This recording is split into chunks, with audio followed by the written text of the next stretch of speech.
धोबी चमारों के लिए हुए पैसे से भगवान को भोग नहीं लगेगा, जो प्रसादी बनेगी वो भी अपवित्र हो जाएगी। मैं धन्यवाद देना चाहता हूं राजस्थान के नागर समाज के उन लोगों का जिन्होंने दलित समाज के लोगों को यह बता दिया है कि कंफ्यूजन में मत रहना, इस तथाकथित हिंदू धर्म में तुम्हारी हैसियत में कोई बदलाव नहीं हो पाया है, इसलिए राम मंदिर को लेकर उत्साहित मत होना। दरअसल राजस्थान के झालावाड़ जिले के खानपुर थाना क्षेत्र के मुंडला गांव के लोगों ने पुलिस अधीक्षक को एक शिकायती पत्र भेजा है। उसमें स्पष्ट तौर पर लिखा है कि पहले नागर समुदाय के कुछ लोग हमसे राम मंदिर और कलश यात्रा के नाम पर चंदा मांगने आए। हमने क्षमता के अनुरूप चंदा भी दिया। बाद में वही लोग दोबारा हमारी बस्तियों में लौट करके आए और हमारे चंदे की रकम लौटाते हुए बोले, धोबी चमारों से लिए हुए पैसों से भगवान को भोग नहीं लगेगा, जो प्रसादी बनेगी वो भी अपवित्र हो जाएगी। मैं धन्यवाद देना चाहता हूं नागर समाज के लोगों को कि कम से कम उन्होंने सच्चाई तो बयां की। वैसे दलित समाज काफी हद तक जागरूक है, लेकिन उनमें भी धर्मांधता कम नहीं है। तो जो धर्मांध हो रहे थे उनको यह संकेत देने की कोशिश की है कि अभी भी उस राम मंदिर में अपनी हैसियत समझ करके जाना। पुलिस अधीक्षक को दिए शिकायती पत्र में स्पष्ट तौर पर लिखा हुआ है, मेघवाल समाज, बैरवा समाज, धोबी समाज और मेहर समाज, इन 4 समाज के लोगों से चंदा लिया गया था। बाद में इनको चंदा लौटाते हुए जाति सूचक शब्दों का इस्तेमाल किया गया। मतलब जो हिंदू बनने की ओर अग्रसर थे उनको यह संकेत और संदेश देने की कोशिश की गई है कि ये धर्म के दरवाजे तुम्हारे लिए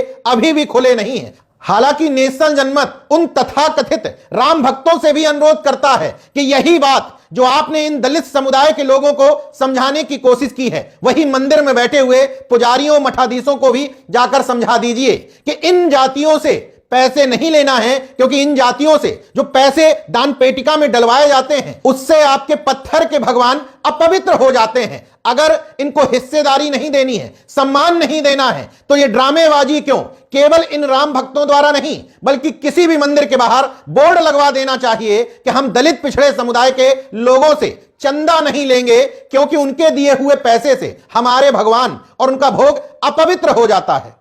बहरहाल इस तरह की खबरें जब सामने आती हैं तो नेशनल जनमत को इस तरह के तथाकथित पीड़ितों से कोई सहानुभूति नहीं होती है, जो बताते हैं कि हम मंदिर में घुसने की कोशिश कर रहे थे, हमें पीट दिया गया, भगा दिया गया, अपमानित कर दिया गया।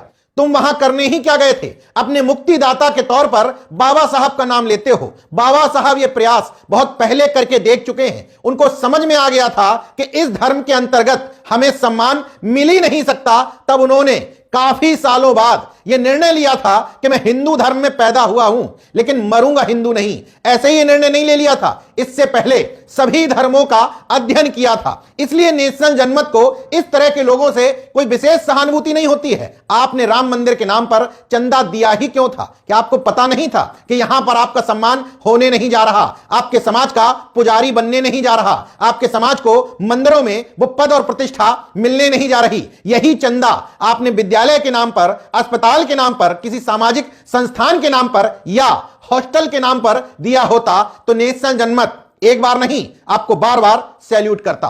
हालांकि इतना जरूर कहूंगा कि इस तरह की खबरें जब सामने आती हैं तो धर्म की चाशनी में लिपटे पड़े धार्मिक मतांधों को